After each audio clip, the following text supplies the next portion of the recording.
everything, it comes down to like, okay, it really forced me to put like my eating habits under a microscope, of, okay, so how have you been? Is there any room for improvement here? What is your relationship with food? Because I found that I was like, that was a thing. So I had to face a lot of these things that came up that only came up because I was put in new situations through this sport. And either you're going to choose to face them or you're going to, try to shy away from them. But at some point in time, you're going to have to face them. And so I really do feel that just the insight and just learning more about myself and through different things that I have learned as far as being a counselor, but then also just actually doing the sport and being open to looking at the areas where I'm like, okay, there's something here. Instead of, leaning away from it, I lean into it. So I feel like that has been the biggest thing as far as gaining insight is leaning into the things that we tend to kind of shy away from about ourselves, and doing whatever that necessary work is to actually kind of address it so that that thing that we choose not to avoid does not show up in the cage. When we're in a terrible situation, and that thought that comes across our mind that could be filled with doubt or something that's about us that we didn't like, and that comes up, and because of that thought, we decide to to find a way out, or else we heard that thought and we had something different to say about it, and then we decided to push back against it. I feel like there's just so much insight to be had there, and so much to be gained when we kind of do that mental work. And that's a part of also my drive for wanting to particularly work with athletes in the counseling aspect, and even also in a coaching aspect. So I'm definitely looking and working towards providing like counseling and coaching for athletes, and also there are a handful of other populations too.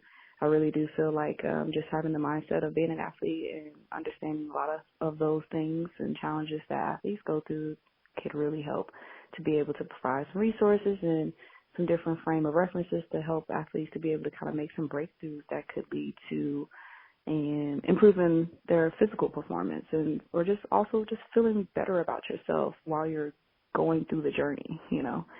And we can't put all of our identity on our successes. We also have to just enjoy the ride that we're on too. Yeah, you're so right. I was just talking to a fighter. He made his UFC debut this past weekend at the pay-per-view. He unfortunately lost, but he is looking at it now as a stepping stone for, well, that next fight is going to be my showcase. I'm going to be a better fighter. I'm working on this, this, and this. And, I kind of brought up the little things that, as the doubt that comes from losing a fight can bring. And I was like, walk me through that, your walkout. Like, what was that like? Walk me through, Bruce Buffer saying your name for the first time. Like, what was that like? And like little things like that. And I mean, like you were saying, that if you are focusing on the bad things that happen, you're filling your brain, and you're to a point to where it can't take in any of the good. And that's not, your brain should not be working that way. Like, you should be, noticing it, the bad things, and then allowing them to brush them aside, focus on what you can learn from that, and then just take in all the good things, because, filling your head with doubt will never get you where you want to be. Yeah, it's a slippery slope, and we're going to find ourselves, circling the drain the more that we attach ourselves to the negative thoughts. It's really important that we give ourselves the most clear perspective of ourselves by also identifying the good things too, so that we don't find ourselves having such a skewed view. And when we have those negative thoughts and negative feelings about ourselves, we're going to feel and act in response of those thoughts, and so it's a domino effect. So if we want to have a different type of outcome, we need to think about, well, how do I need to think about these situations so that I feel a certain way, so that I also act in alignment with where I would like to see myself going. Right, exactly. Now, Yeah. getting back to you being a counselor, how did that come up? Like, how did you decide that's what you wanted to do? And then at what point during that journey did you start also, training to be a fighter? Yeah. I've always knew that I wanted to be a teacher since high school. Okay. So I started off my first degrees in education. So I was teaching third grade and first grade. I love the kids. Wow. They're a bundle of energy. And then teaching, there's two parts of it. It was one kind of like a joke about like, you're not just a teacher, you're their mom, their aunt, their doctor, their therapist, and you like have all these hats on, and it's like really true. And, Yeah. and I'm like, but I don't have a medical degree or anything like that, but it's really true. And like just teaching and seeing like all of the different parts of, like, here are these little people who are walking around just like little images of their parents, and they don't even know why.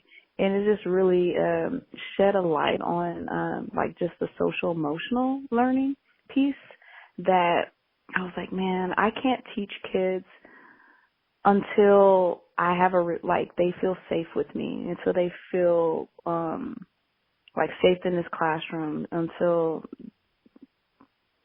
if they have other things going on in their life, those things are going to hinder them from being able to receive what I'm trying to teach them. And being in that setting of realizing like I can't do both of these very well at the same time. I can't sit down and have this whole 20-minute calming conversation with a kid who's really upset because I also have 19 other kids in my classroom, right? And so add that to the fact that I've always like been really interested in just psychology in general. I'm a whole psychological thriller buff, so I like all of those kind of shows and things like that. So I'm like, very just fascinated why people do what they do. And so I'm just like, curious, like that's so interesting, and just interested in how different people and just like their backgrounds and how we grow and develop. So, I've always had that heart for education. So I always thought that, at one point in time, if I chose not to want to teach, and I wanted to do something different, what would that be? And so it was kind of like a no-brainer. So I was like, I really want to go into the field of psychology in some form. So I chose to go in the route of counseling. And so I was working on my counseling degree while I was teaching. I finished up right before I moved to California in 2019. So I finished my degree and everything. And so it was a very pivotal time for me where I was deciding to, okay, I have my master's in counseling. I can continue doing the requirements I need to do in order to do that. And then if anything, I can always go back to teaching because I have that solid too. But right now, at this age, one thing's for sure is that my window is closing when it comes to athletics. So I decided to like really just dive in and focus on fighting and training. And so finishing up like doing my therapy and my counseling kind of requirements was like secondary while I was training. And so that's kind of what I've been working on alongside of fighting these last few years, is really working on my hours and therapy stuff and thinking about what I wanted to do with that and how I wanted to utilize that. And for a while I wasn't quite sure exactly what space I wanted to take up because it's so vast. It's like people who work with people who have anxiety or depression, or people with personality disorders over there, or adolescents. You want to work with kids. It's just all these different spaces where you can go, because usually people find a space to specialize in a certain area. So I wasn't really quite sure. But during this time, I've taken the time to like really kind of figure out where exactly I want to be. I've worked with, different private practices. I've worked with different clienteles and populations. Currently, I'm working at an eating and recovery disorder. So the irony of that is like mind blowing to me. as Yeah. if I told you about like going through everything I was going through with my teammate back in California and then moving to Houston and ending up working with a population who suffer with eating disorders, and I'm learning all of the terminology and like finding all these connections as to like, wow, so there's a lot more to you know, what was going on and what I was experiencing and things like that. And I just wondered like, so just like learning a lot more and getting different insight in different spaces. But I wanted to take all of the things that I had learned and the different groups that I've worked with and wanted to find something that felt like me. And one of the biggest things about me is I'm always an athlete. And so right now I'm really heading in the direction of really wanting to work with athletes, and particularly maybe within this sport, but then also, you know, I do have experience running track and basketball and things like that. So I'm really open to like just athletes in general. But then at the same time, I also do love the kids. Long story short, I'm just all over the place. But I feel like I've found my spaces that I feel like I fall into. I will always do something with kids, and I honestly feel like I would love to like do a kids MMA program and like teach kids self-defense and things like that, and then work with athletes in some capacity. And so that's where I am right now. Right now, fighting is, I've been kind of juggling the two. So I'm like, all right, back really hardcore on fighting right now. So working slowly but surely to, you know, achieve my ultimate goal in both aspects of my profession. So I'm still striving to get there, but making steady progress though. Yeah, I mean, as long as you're making progress, that's really at the end of the day all that matters. Mhm. Definitely. Yeah. Now, I have a segment on the show. I call it the 5 count. I have just 5 random questions. You just answer as quick as possible. Okay. All right. Number 1, what is your cheat meal of choice? I love some mac and cheese, some chicken parmesan from Just Mac. This place, the restaurant I found here in Houston. I love that place. So good. Okay, good to know. If you owned a liquor company, brewery, winery, or coffee shop, which one would you own and what would the name be? I guess I'm gonna have to go with a winery. Okay. I have no idea what it would be called though. But I like wine.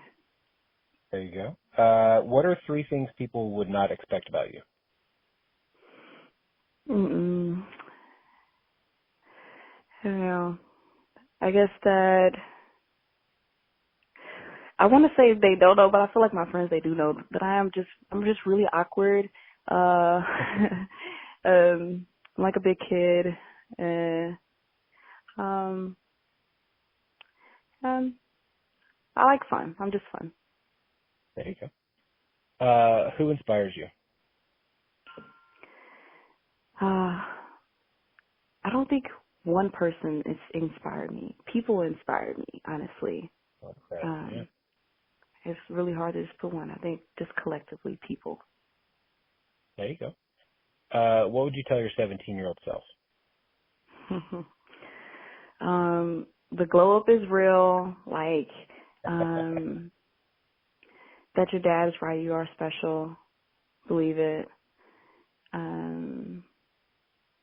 And speak up for yourself. There you go. That's something that everyone could really take heart to. Yeah. If people wanted to find out more about you, follow you online, watch your fights, how can they do all the things? Yeah, my main place is Instagram, the Quiet Storm _MMA.